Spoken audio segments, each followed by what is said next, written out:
Kalau malam ini Bapak tahajud, cobalah buka atau membaca surat Yusuf Pak ayat 12 ya. Walaupun kata Ray Dalio siklusnya memang lebih berat sekarang Pak, tapi saran beliau luar biasa. Kalau sekarang saya jadi Nabi Yusuf kepada Bapak, saya akan bacakan ya Pak ya. Nasihat Nabi Yusuf. Qala tajra'una sab'a sinina da'aban, hendaklah kalian bercocok tanam secara 7 tahun secara berkelanjutan. Ini tekanannya di productivity. Fama hasadtum fazarahu fi sumbulihi, apa yang kalian panen tetaplah pada tangkainya. Ini bukan cuma pengawetan Pak, bagaimana boleh dibilang kita bisa bikin Pak susu jadi yogurt, keju, kefir. Ini reindustrialisasi yang menciptakan lapangan pekerjaan. Yang terakhir itu illa qalilan mimma ta'kulun, kecuali sedikit untuk kalian makan. Itu adalah demand management, boleh dibilang penjatahan Pak. Ini kurang populis. Jadi salah satu informnya nanti itu adalah bagaimana mensosialisasikan kebijakan yang kurang populis tapi penting Pak. Ini dari investor Pak Budi Hikmat. Baik, 2 menit Pak Presiden. Terima kasih.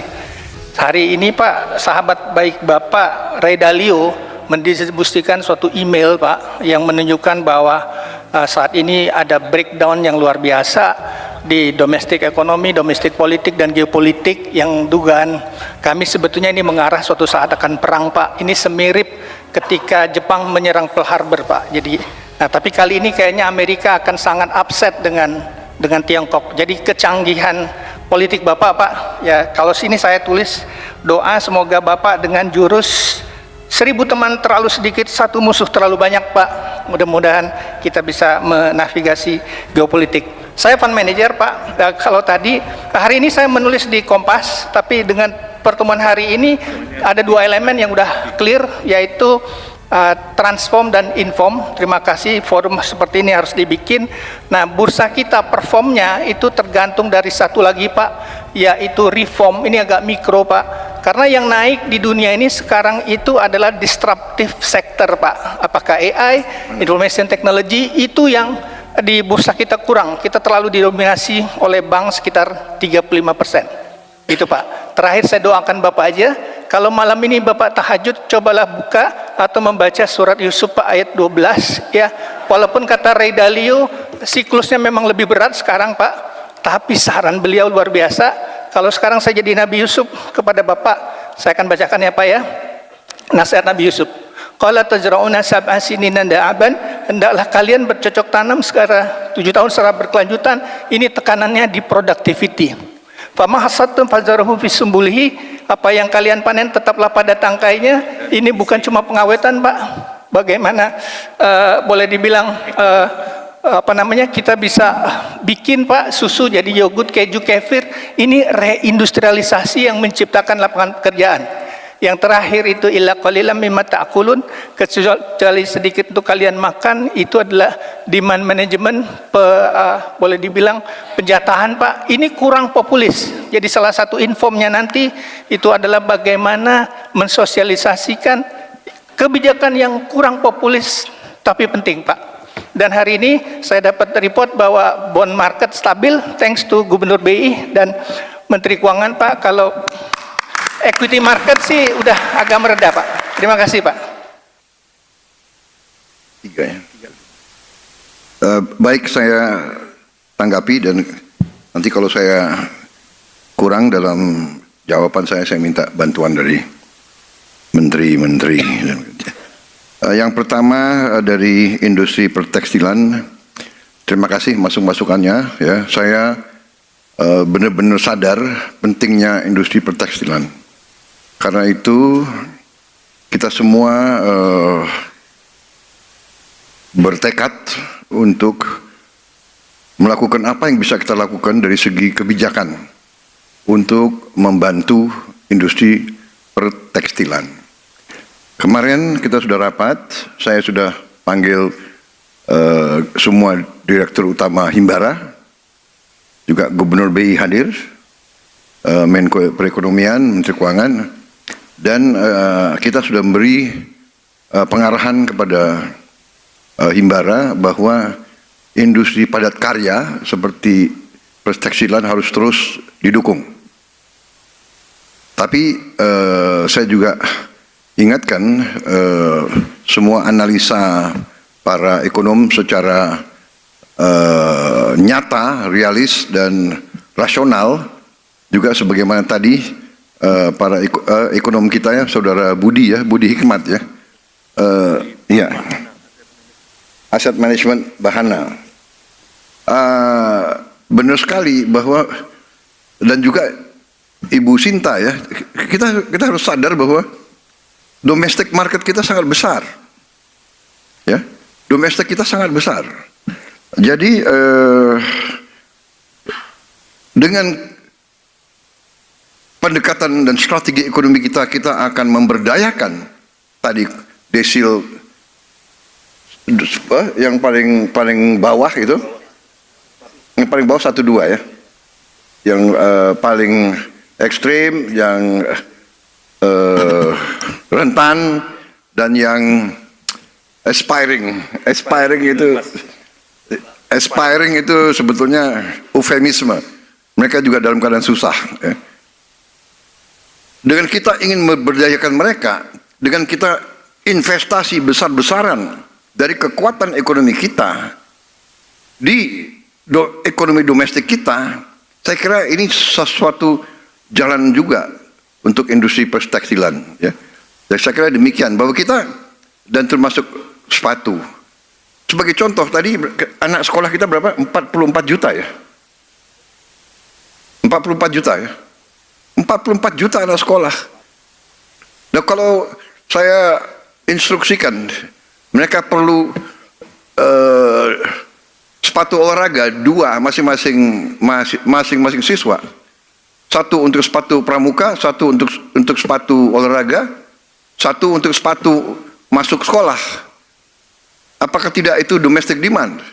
Apalagi kalau saya nanti kasih instruksi, harus ada pakaian seragam pramuka, 2 setel untuk tiap anak umpamanya, dan sebagainya dan sebagainya. Jadi jangan khawatir, kita sadar pentingnya industri padat karya. Kita sangat sadar itu.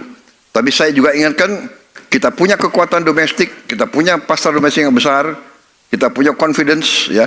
Sekarang tinggal manajemen dari kami. Tapi terima kasih Ibu Sinta, benar-benar Indonesia Incorporated. Jadi saya kira forum-forum semacam ini mungkin harus teratur dan lebih sering.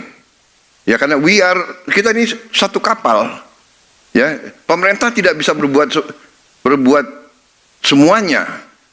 Bahkan investasi paling besar adalah dari swasta. Investasi paling besar ya adalah dari swasta. Jadi, tapi kita harus ingat bahwa kita ini, tadi dikatakan kita ini punya kekuatan. Kita ini negara besar ya. Hanya mungkin kita selalu ada rasa was-was, selalu rasa rendah diri ya kan. Kita kuat, kita punya mineral-mineral strategis kok. Kita ada daya saing, benar nggak? Jadi saudara-saudara, dalam kita negosiasi, kita juga bukan tidak punya kiat-kiat yang cukup meyakinkan ya. Sebagai contoh, defisit kita 17 miliar dolar. Surplus kita 17 miliar dolar sama Amerika. Benar? Itu yang jadi masalah bagi mereka kan? Saya sangat confident. Saya sudah menugaskan Menko Perekonomian, negosiasi, kita sudah sampaikan, Pak Luhut juga. Kita bikin Pak Po ada istilah bisnis bisa ya?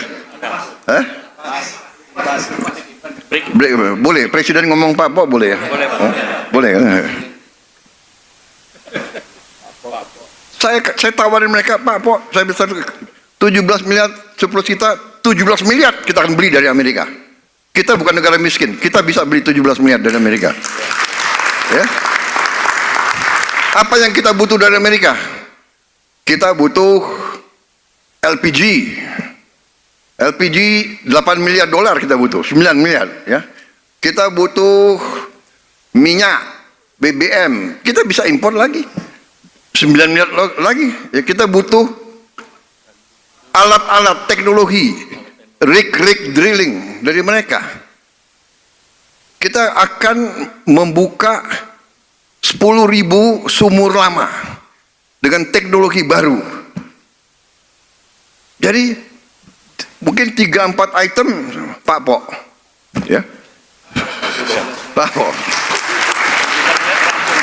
ya, kedelai.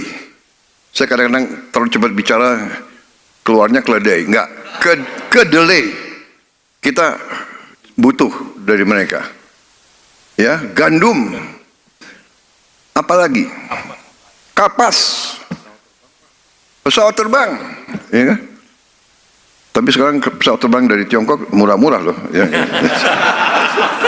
Jadi, saudara-saudara, ya we have yang penting kita nih confident. Saya terima kasih Indonesia Incorporated. Ya kita. Jadi kalau saya panggil saudara-saudara, ya sering-sering saudara jangan kapok-kapok, ya. Karena kita harus begini. Dan saya terima kasih. Ya tanggapan kepada industri pertekstilan. Kemudian tanggapan kepada saudara Budi Hikmat. Ya. Sekarang kepada Ibu Sinta. Saya terima kasih. Jadi seperti ini, tolong kasih tahu kita mana yang pelaksananya tidak bagus. Kita segera akan bertindak. Ya. Sekarang saya beri garis kepada kabinet semua. Pertama, efisien, kerjanya harus efisien. Kedua, buang semua regulasi yang tidak masuk akal. Ya, permudah semua proses untuk pengusaha.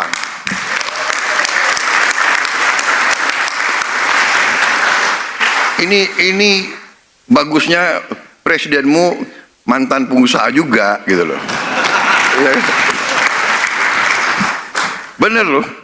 Saya tuh 25 tahun kan di luar kekuasaan. Saya pengusaha menghadap pejabat ini, gila, mantan panglima menghadap datang ke Himbara, menghadap Bank Mandiri, bolak-balik, iya kan? Jadi benar, kita bersaing sama Vietnam, kita bersaing sama Bangladesh, kita bersaing sama Thailand, kita bersaing sama Malaysia. Kita nggak usah terlalu pinter. Kalau mereka lakukan sesuatu, kalau perlu nyontek, nggak boleh nyontek di sekolah. Kalau dalam kehidupan nyontek itu boleh. Iya kan? Apa itu kemarin ada satu Taipan ngomong ke saya. Dia punya ilmu, dia bilang copy with pride. Nggak apa-apa. Kalau Vietnam berani apa? Pasang tarif 0%, kita kenapa? Harus berani juga dong, ya. Jadi perizinan saya minta ya menteri-menteri ya, jangan ragu-ragu. Saya minta demi rakyat. Kadang-kadang ya ini birokrat ini saya kasih peringatan ya. Ada aja ya, sudah dikeluarkan keputusan presiden, dia bikin lagi apa namanya peraturan teknis. Pertek apa itu pertek ya, kadang-kadang perteknya tuh lebih galak daripada keputusan presiden. Nggak ada lagi pertek, pokoknya pertek keluarkan oleh kementerian harus seizin Presiden Republik Indonesia, ya. Mudahkan. Ini saya sebetulnya dalam hati, ya benar tadi siapa yang sampaikan, sebetulnya Pak Purbaya ya, ini sebetulnya Pak Presiden Trump mungkin membantu kita ini sebenarnya. Dia maksa kita supaya kita ramping, supaya kita efisien, supaya kita tidak manja, ya kan? Jadi saya benar-benar ini kesempatan. Saya minta ya, ada Menteri Pertanian, ada Menteri Perdagangan, nggak usah ada kota apalagi semua, nggak ada kota. Siapa mau impor daging, silakan, siapa aja boleh import. Saudara-saudara, mau impor apa, silakan, buka aja. Rakyat kita juga pandai kok, ya kan? Jangan bikin kota-kota, habis itu perusahaan A, B, C yang hanya ditunjuk, hanya dia boleh import. Enak aja. Iya kan? Udahlah, kita sudah lama jadi orang Indonesia. Udah nggak pakai, jangan pakai praktek-praktek itu lagi gitu, ya. Nggak, karantina. Kalau negara kita negosiasi sebenarnya, kalau dia bisa karantina di negara dia sekian bulan, udah aja lah, nggak usah kita lama-lama lagi karantina, buka aja cepat itu semua. Dan ya kita introspeksi diri ya, kita harus introspeksi diri. Institusi-institusi kita harus beres, ya. Bea cukai harus beres, jangan macam-macam lagi, cari prosedur yang mengada-ada, memperlama-lama gitu. Sudah lama kita jadi orang Indonesia, ya kan? Sama juga, saya mau koreksi, TNI ada nggak di sini TNI? Angkatan Laut, kepolisian, ya kan? Saya juga sudah lama jadi mantan prajurit. Ngerti juga saya itu, ya kan? Penyelundupan harus kita hentikan. Mengancam industri kita, mengancam rakyat kita, mengancam pekerjaan rakyat kita. Jadi kalau ada petugas, pejabat dari institusi negara yang terlibat melindungi penyelundupan, harus kita tindak sekeras-kerasnya. Ya.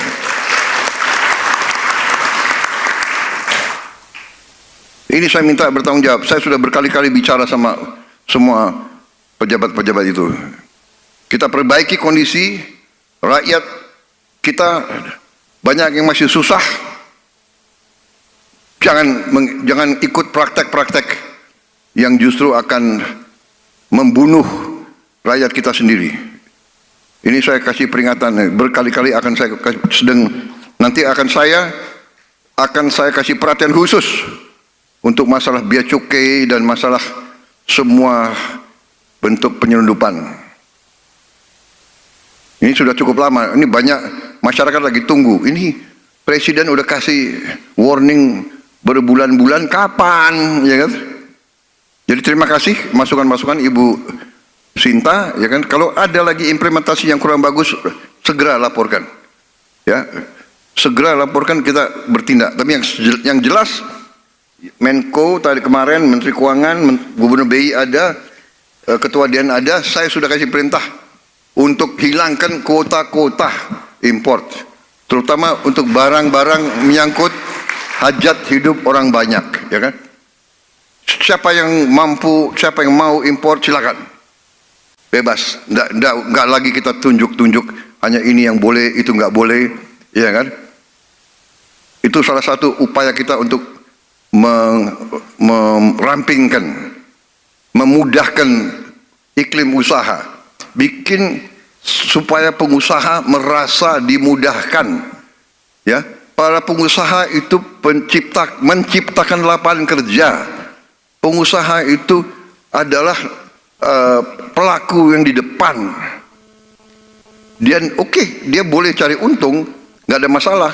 Tapi kita juga minta para pengusaha ya bayar pajak yang benar, ya kan? Jangan pelihara 2-3 buku, ya kan? Saya sudah lama jadi orang Indonesia, ya kan?